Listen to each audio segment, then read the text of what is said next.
Hello guys, welcome to my short videos. तो आज हम एनसीईआरटी के इन टेक्स्ट क्वेश्चंस करेंगे। जहाँ तक कल तक हमने पढ़ लिया, वहाँ तक के हम इन टेक्स्ट क्वेश्चन करेंगे।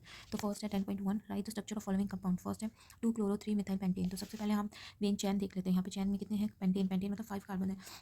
तो यहाँ पे हमने 5 कार्बन ड्रॉ कर लिए। अब हम नंबरिंग कहीं कहीं से भी स्टार्ट कर सकते हैं, क्योंकि सेम ही आएगा। ठीक है, अब देखो, अगर हम नंबरिंग यहाँ से स्टार्ट करते हैं तो कार्बन को क्लोरीन को यहाँ पे मिलेगी स्ट्रक्चर, और अगर हम यहाँ से करते हैं तो यही मिलेगी। तो आप कहीं से भी स्टार्ट कर सकते हो नंबरिंग। तो मैंने यहाँ से स्टार्ट करा है 1 2 3 4 5। तो 2 पे क्लोरो है, 3 पे मिथाइल है, ये हो गया स्ट्रक्चर का नेम।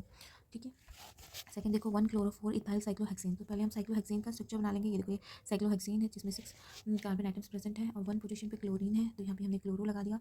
4 पोजीशन पे इथाइल ग्रुप है, तो यहाँ इथाइल लगा दिया। तो ये स्ट्रक्चर है ये स्ट्रक्चर है इस आईपीसी नेम का। थर्ड देखो 4 टर्शरी ब्यूटाइल 3 आइडो हेप्टेन। सबसे पहले हमने हेप्टेन बना लिया। ठीक है, अब हम नंबरिंग अगर यहाँ से स्टार्ट करते हैं 1 2 3 4 5 6 7। तो देखो थर्ड पोजीशन पे क्या है? ब्यूटाइल आइडो है। थर्ड पोजीशन पे आइडो है, तो यहाँ पे हमने थर्ड पोजीशन पे आइडिन लगा दिया। ठीक है, अब फोर्थ पोजीशन पे टर्शरी ब्यूटाइल है, तो देखो यहाँ पे ये टर्शरी, ये कार्बन लगा के 3 कार्बन लगा दी, तो क्या टर्शरी ब्यूटाइल ग्रुप हो गया।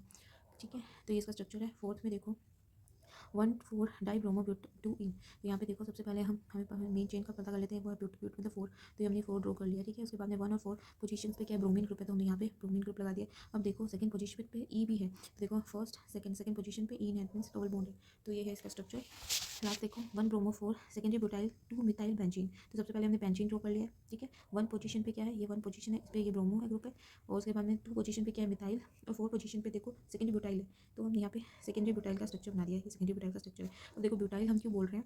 क्योंकि जब एक हाइड्रोजन ब्यूटेन ग्रुप में का एक हाइड्रोजन कम होता है तो उसको हम ब्यूटाइल बोलते हैं, और एज ए सब्सिट्यूएंट जब हम इस कार्बन चेन को यूज़ करते हैं तब हम ब्यूटाइल लगाते हैं। ठीक है, नेक्स्ट एग्जाम्पल देखो 10.2, why sulphuric acid is not use during the reaction of alcohol with K I. तो देखो, जब हम सल्फ्यूरिक एसिड को रिएक्ट करते हैं के आई के साथ में, तो क्या फॉर्म होता है? पोटेशियम हाइड्रोजन सल्फेट फॉर्मेशन होता है। पोटेशियम हाइड्रोजन सल्फेट का फॉर्मेशन हो रहा है, उसके साथ में एच आई बन रहा है। ठीक है, अब ये क्या है? हमें ये पता होना चाहिए कि जो ये क्या है, सल्फ्यूरिक एसिड है, ये क्या होता है? स्ट्रॉन्ग ऑक्सीडाइजिंग एजेंट होता है। जब ये डिसोशिएट होता है, तो देखो किस में डिसोशिएट होता है?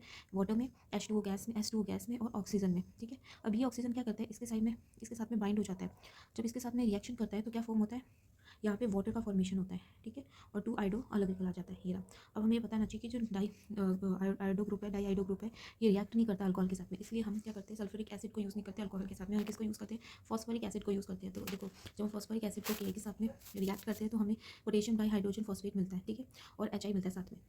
अब अल्कोहल के जब रिएक्शन हम एच के साथ में कराते हैं तो हमें अल्काइल आयोडाइड और वाटर मिलता है। ठीक है, ये रिएक्शन प्रोसीड होता है, क्योंकि यहाँ पे ये नहीं है क्या? सल्फ्यूरिक एसिड नहीं है जो कि इसके साथ में रिएक्शन हो करें या उसको ऑक्सीडाइज करते हैं, इसलिए हम फॉस्फोरिक एसिड यूज़ करते हैं। नेक्स्ट एग्जाम्पल देखो 10.3, right the structure of different die halogen derivative of propane. अब देखो ऐसा क्वेश्चन है, हमें आइसोमर स्ट्रक्चर्स बनाने आने चाहिए, मतलब डेरिवेटिव मतलब उसके आइसोमर से स्ट्रक्चर्स, तो वो हमें बनाने आने चाहिए। वो हमें क्या प्रैक्टिसिंग के थ्रू हमें वो आएगा। ठीक है, तो हम जितना प्रैक्टिस करेंगे इनको ड्रॉ करने की, उतना ईजी हमें ये आएगा समझ में। ठीक है, तो देखो हमें फर्स्ट क्या बनाना है? प्रोपेन। तो हम पहले प्रोपेन लिख लेंगे। ठीक है, प्रोपेन लिख लिया, उसके बाद में डाई हेलोजन का अटैचमेंट करना है, तो देखो हमने डाई हेलोजन कर लिया। अब हम इसको कैसे इसके साथ में और कैसे इसके आइसोमर स्ट्रक्चर्स बना सकते हैं? तो देखो, अगर हम इस एक ब्रोमीन को तो टर्मिनल पोजीशन पे रहने देते हैं, दूसरे को हम अगर ब्रांच में चेंज कर देते हैं। अब हम ये ब्रांच स्ट्रक्चर यहाँ पे भी फॉर्म कर सकते हैं, तो ये थर्ड बन गया। अब और क्या हो सकता है कि ये जो दोनों ग्रुप है ये हम सेकेंडरी पोजीशन पे ले आए, तो भी एक आइसोमर स्ट्रक्चर बन जाएगा। तो ये 4 आइसोमरिक स्ट्रक्चर या डेरिवेटिव पॉसिबल्स है प्रोपेन के। ठीक है, उसके बाद में नेक्स्ट एग्जाम्पल देखो, among the isomeric alkane the molecular formula C2H12, identify the one that on photochemical chlorination इल्ट। तो यहाँ पे देखो फर्स्ट दिया हुआ है सिंगल मोनोक्लोराइड। एक सिंगल मोनोक्लोराइड से क्या मिलेगा हमें? ठीक है, हीटिंग करने में, तो देखो नियोपेंटेन का फॉर्मेशन होगा। ठीक है, नियोपेंटेन के अंदर देखो, अगर हम कहीं से भी एक हाइड्रोजन रिमूव करके वहाँ पे क्लोरीन लगा देते हैं तो ये सारी स्ट्रक्चर्स क्या होंगी? सेम होंगी। As one hydrogen are equivalent, सबके हाइड्रोजन क्या है?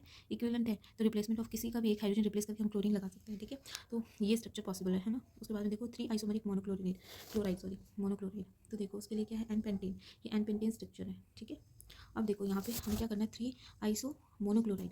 तो देखो अगर हम यहाँ से हाइड्रोजन रिमूव करके क्लोरीन लगाते हैं, ये ए हो गया। अब अगर हम यहाँ से हाइड्रोजन रिमूव करके हम क्लोरीन लगाते हैं तो ये और ये आइसोमरिक स्ट्रक्चर हो गया, क्योंकि इसका देखो अटैचमेंट भी सेम होगा। यहाँ पे भी क्लोरीन, यहाँ पे भी क्लोरीन होगा, यहाँ पे भी CH2 है, तो ये इसका आइसोमरिक हो गया। तो ये एक तरीके के स्ट्रक्चर हो गए। उसके बाद में यहाँ पे देखो ये दोनों भी एक तरीके के स्ट्रक्चर हो गए, और ये क्या हो गया? ये थर्ड टाइप का स्ट्रक्चर हो गया। तो ये थी आइसोमरिक क्लोराइड हो गया, स्ट्रक्चर हो गया। उसके बाद में देखो 4 आइसोमरिक मोनोक्लोराइड।